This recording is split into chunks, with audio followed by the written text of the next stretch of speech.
Sir తెలుస్తుంది మాకు vitamin D deficiency ఉందని. ఎండకు నిల్చుంటున్నాము. అయినా సమస్య వస్తూనే ఉంది. ఏం చేయాలి అంటారు sir? First of all vitamin D deficiency ఉన్నప్పుడు బాడీలో కాల్షియం డెఫిషియన్సీ అవుతుంది.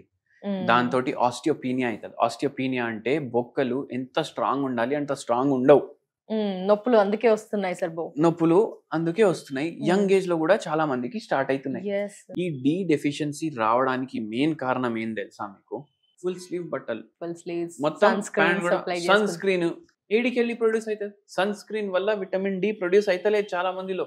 మంచిగా ఎండ ఉన్నప్పుడు డైరెక్ట్ సన్లైట్ లో కూర్చోండి. ఓకే. కొంచెం చేతులు ఎక్స్పోజ్ చేసుకుంటా, కాళ్ళు ఎక్స్పోజ్ చేసుకుంటా. ఎంతసేపు? ఒక అరగంట.